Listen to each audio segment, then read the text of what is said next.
নমস্কার বন্ধুরা, কেমন আছেন সবাই? কৃষিকদা লাইফস্টাইলের আর একটি ব্লগে আপনাদেরকে স্বাগত জানাই। কাল পাপার আর মায়ের অ্যানিভার্সারি, তো আমি আর ভাই সারপ্রাইজ প্ল্যান করে চলে গেলাম গিফট কিনতে। আগের দিনের ভিডিওতে বলেছিলাম আমরা আরজি করের ঘটনাটা নিয়ে একটা প্রতিবাদী মিছিল বের করেছিলাম, তো সেটা পরের ভিডিওতে দেখাবো। তো আজকের ভিডিওতে দেখাবো আমি আগের ভিডিওতে আমি দেখিয়েছিলাম অনুষ্ঠান বাড়িতে গেছিলাম, খুব গরম পড়েছিল সেই দিন। তারপরেও আমি সেই অনুষ্ঠান বাড়ি থেকে এসে শরীর খুব টায়ার্ড হয়ে গেছিলো, ফ্রেশ হয়ে তাও আমি গেছিলাম, কারণ এইটা একটা প্রতিবাদী মিছিল, তাও একটা মেয়ের জন্যে।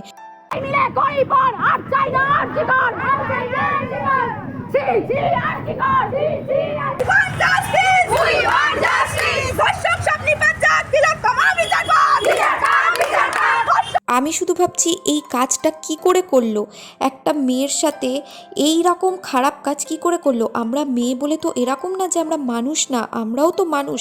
কিভাবে একটা মানুষের সাথে এরকম করতে পারলো? শুধু আমি না, সবাই চাই এটার একটা বিচার হোক। এইটার একটা বিচার হওয়া খুবই দরকার, কারণ আগেরও এরকম ঘটনা ঘটেছে, কিন্তু ঠিক টাইমে গিয়ে ধামাচাপা দিয়ে জিনিসটাকে বন্ধ করে দেওয়া হয়েছে বা বন্ধ হয়ে গেছে। আমরা সবাই চাই এই জিনিসটা যেন সেইভাবে বন্ধ না হয়ে যায়, এই জিনিসটা যেন একটা বিচার পায়। আমরা মেয়েরা স্বাধীন দেশে থাকি, আমরাও স্বাধীন, ঠিক আছে? তো আমরা রাতের অন্ধকারে সেফটি না, দিনের আলোতে সেফটি, এই জিনিসটা কেন হবে? এইটার একটা বিচার পাওয়া দরকার, খুবই দরকার। ভগবানের কাছে প্রে করব বিচারটা যেন হয়, আর খুব তাড়াতাড়ি হয়। তো পরের দিন ছিল 15ই আগস্ট।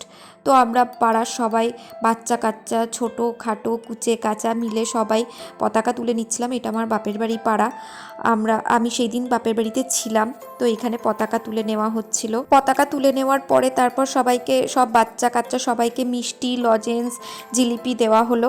তারপর যেটা হলো, সন্ধেবেলায় আমি আর ভাই সারপ্রাইজ প্ল্যান করে চলে গেলাম তো গিফট কিনতে। গিফট কিনে নিয়ে কেকের দোকানে গিয়ে দেখলাম একটা কেক নেই, সব কেক সোল্ড আউট হয়ে গেছে। একটা কেক নেই কেকের দোকানে। তো কি করব, প্রেস্টিজ তো পুরো আমার আর ভাইয়ের শেষ। আমরা সারপ্রাইজ প্ল্যান করেছি, তো আমরা দোকানে গিয়ে পেস্ট্রিগুলোকে এক জায়গায় করে নিয়ে একটা ছোট কেক বানিয়ে নিয়ে এসেছি। কী করব, কেক তো কাটাতেই হবে না। আমরা বুঝতেই পারিনি যে 15 আগস্ট কেকের দোকানে কেক এইভাবে শেষ হয়ে যাবে। তারপর কেক কাটিংয়ের পালা, কেক কাটিং শুরু করে দিলাম আমরা। এইখানে আমরা হাসছিলাম, ভাই স্পার্কেলটা জ্বালাতে গিয়ে ভয় পেয়ে গেছিলো সেই কারণে।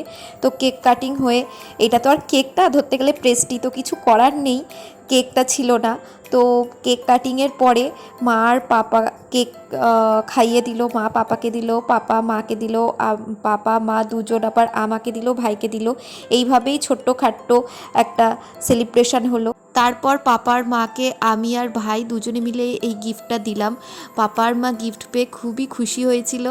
দিয়ে পাপার মা দুজনেই গিফটটা খুলে দেখছিল যে গিফটটা কি আছে। আমার আর ভাইয়ের দুজনেরই প্ল্যান ছিল যে মা আর পাপাকে সারপ্রাইজ দেব, ও সারপ্রাইজ দিয়ে কেক কাটাবো, গিফট দেব। তো আমরা যখন ছোট ছিলাম তখন মা পাপা আমাদেরকে সারপ্রাইজ দিত, সবার মা বাবারাই সারপ্রাইজ দেয়। তো আমরাও বড় হয়ে আমাদেরও তো উচিত না মা বাবাদেরকে সারপ্রাইজ দেওয়া। এই হলো সেই গিফটটা। আমরা ফটো ফ্রেম পছন্দ করে, ফটো বের করে, ফটো ফ্রেমের মধ্যে ফটো লাগিয়ে প্যাকিং করে নিয়ে এসেছিলাম। তারপর চলে আসলাম বাড়িতে, মানে আমার শ্বশুর বাড়িতে। সেই দিনকেই আমার আসার কথা ছিল, কিন্তু পাপা মা ভাই কেউ ছাড়েনি আমাকে, সেই কারণে সেই দিন আসতে পারিনি।